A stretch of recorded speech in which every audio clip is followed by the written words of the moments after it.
what exactly did the government know about Major Hassan before he went about the business of killing people?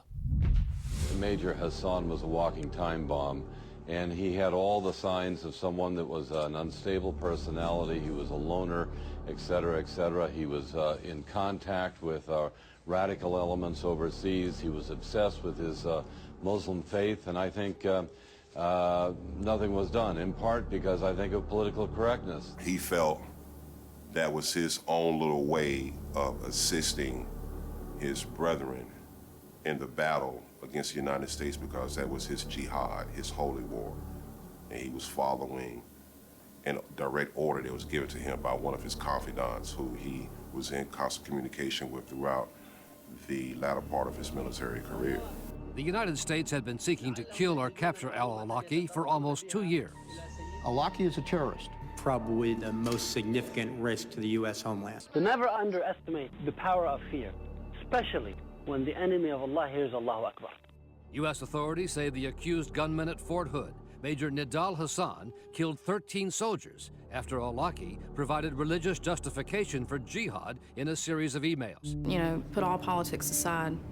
Let's deal with the real case. And the real case is it was discovered, has been discovered, rediscovered, that this was part of a terrorist activity. The Army knew he was in contact. The FBI knew he was in contact all the way from 2005 up to the shooting.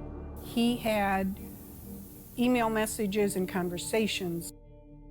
They knew he was in contact with them, and they did nothing. Well, since the tragic incident, it's been downplayed. First, it was a workplace violence incident.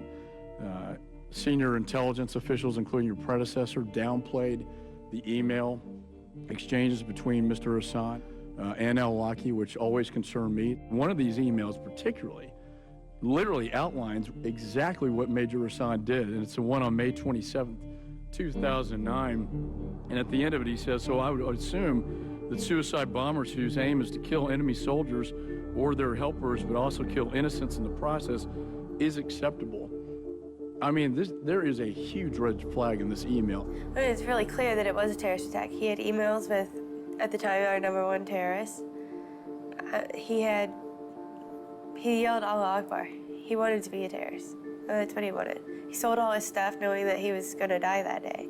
At one point, for instance, he stated in front of a group of them that he thought a Muslim American soldier would be justified in killing his comrades in defense of Islam. But rather than reporting that immediately, they kept quiet. And Major Hassan was actually promoted after making statements like that. The fact that he's referencing suicide bombings and, I mean, referencing basically a suicide attack that happened in Iraq in 2003 or 2004, you know, saying that this was justified. I mean, I don't know how somebody couldn't see him as a danger. How, you know, one of the things that when the FBI was looking through these emails and realizing that he's communicating with Anwar al-Awlaki and basically looking for a pat on the back because he's saying, hey, I believe in the same things that you believe. It has been put out in House, Congress, and Senate meetings that the terrorist attack that happened on November 5th in 2009 has been declared as workplace violence. In workplace violence, people are disgruntled about pay, they're frustrated over promotions. This person was angry at what was being done, he felt, against his own religion, and he wanted to take people out. Right now, he's got a beard that he's refusing to shave because of his religion. I recognize it as an act of terrorism for what it is, because if we label it as something else, it's not making it go away, and it's not bringing awareness that needs to be brought up. You have 14 that are dead, not 13, because one of the soldiers that were killed, she was pregnant, a future leader. It's disgraceful that they don't want to recognize the soldiers for their sacrifice. I mean, they were fighting a domestic enemy. I mean, they were killed and wounded by a domestic enemy.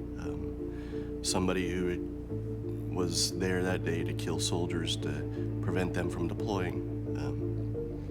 You know, if that's not an act of war or an act of terrorism, I mean, I don't know what is. Workplace violence is not a Muslim jihadist terrorist in camouflage by wearing U.S. Army military uniforms, opening fire on unarmed, unprotected soldiers who are just trying to go down range to help soldiers deal with the things that went on in Iraq and Afghanistan. That's not workplace violence. That's terrorism.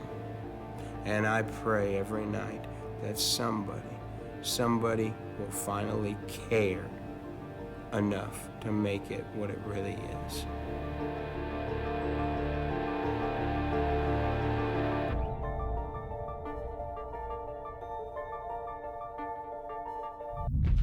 Workplace violence, but not Islamic terrorism. Right. Exalted worship. Is this any good? No, it's terrible. That's why we made it. Haven't heard it. Well, it's the old hymns with the great theology. You can sing along, and then Puritan prayers that basically make you feel like dirt. I'll do this one. It's empty. You got it in? I got it in. That's exalted No. worship. No. No. What?